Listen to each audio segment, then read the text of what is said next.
No. One of these quickly. That's an interesting one.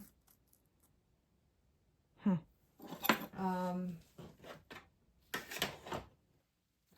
Trying to get a video out. Let's not knock things.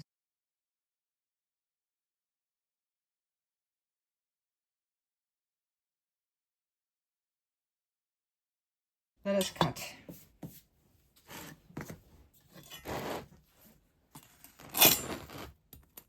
I want to go this way because I want to see what's happening here.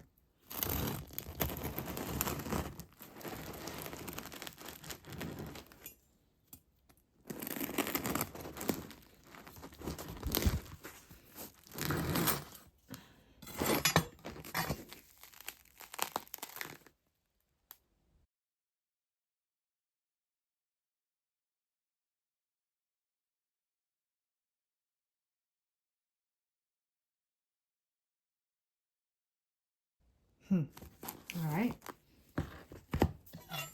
I suspected. It's all good.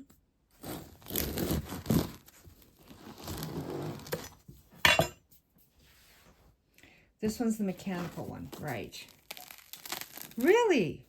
Interesting. Okay. This is not whole wheat. This is bread flour. I've got tunneling on all of them. Interesting. Okay.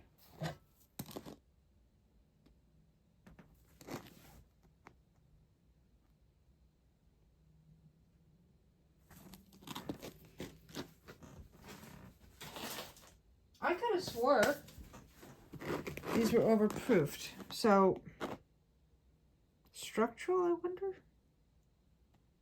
I'm going to sit down for a few minutes and look at the video, see what I've done. And the final, this one was 8 o'clock at night. Those ones went in at 3:15. Interesting. I'm wondering. So let's look at this way.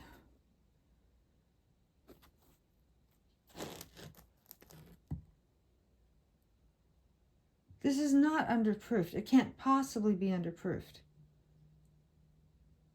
Unless my fridge is actually that cold. It smells great, by the way.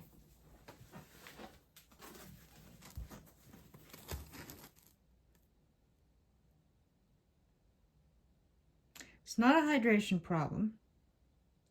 Very likely my handling. So I've knocked the gas out and then it came back in. Or I've trapped the gas and I had no place to go because I popped it in the fridge. It's always interesting. It's not a hydration problem.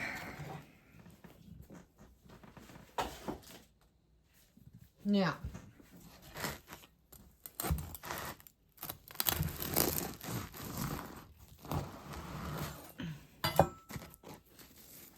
And look at that.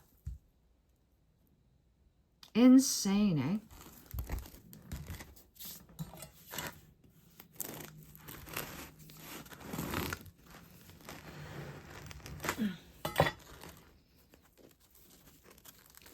So this one's mildly underproofed. Because I know that one for a fact. Isn't that interesting? My fridge can't possibly be that cold. What you see here, it's called tunneling. Those great big, this is another learning loaf. I will show you everything that I do wrong as well as everything that I do right. These big bubbles, this is tunneling. I've been having tunneling issues in some of my sourdough loaves, and I'm happy to share why, because these are what I call learning loaves. Every new environment I have been in teaches me something different about fermentation, structure, and timing. And I'm hoping this information will help others troubleshoot their own breads as well. These two 50-50 whole wheat loaves were made with the same recipe, fermented at the same time, cold proofed at the same time, and baked at the same time. The main difference was that one loaf had walnuts added to it, and interestingly, the walnut loaf had less tunneling. The reason is that tunneling is really just gas collecting in weak areas of the dough. In the walnut loaf, the walnuts interrupted the movement of the CO2, so the gas bubbles had to break up and move around the inclusions instead of gathering into one large cavern. In the plain loaf, I didn't blend the whole wheat and bread flour quite well enough, and I expect also in the walnut loaf. I also don't think I built enough structural tension during shaping. I tend to take a short form with my whole wheat and whole wheat blends to keep the height of the loaf.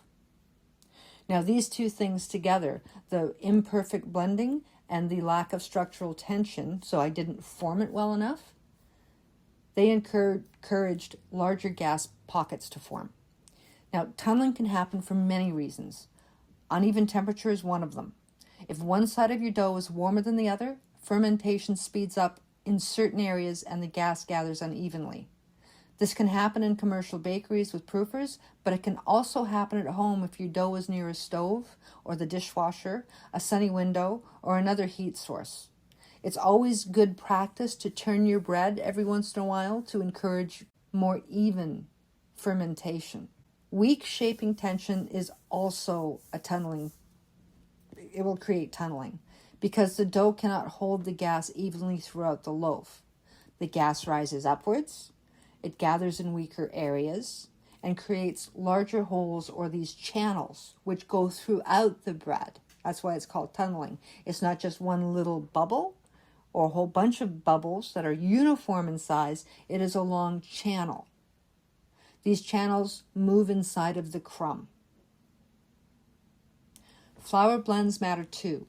Whole wheat bread flour, rye, and all-purpose flour all absorb water and ferment at different times and differently. Rye doesn't have as much gluten. If they are not mixed thoroughly and uniformly, you can create very uneven fermentation throughout the loaf. So using a mixer when you're using blends of flours is actually the better choice than an autolyse method. Hydration also plays a role.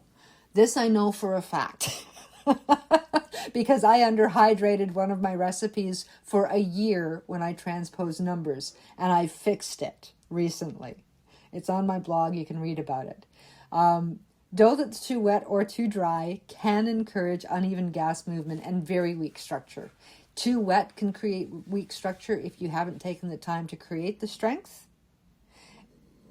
And what I'm really trying to show you here is that tunneling is usually not caused by one single challenge. It's multiple, and a combination of structure, fermentation, shaping, flour choices, hydration, and environment all interacting together. As home bakers, we're trying to find the balance between all of it. And don't worry, if you get some tunneling in your bread, it's still bread. There's nothing wrong with it. It's just one of these things could be addressed with a little bit more attention. These loaves are not failures. They're data. Every loaf teaches me something, and I hope you too. This information will teach you how dough behaves in different conditions and helps you understand your own bread a little better. That's so good. So tunneling is a structure. Enjoy.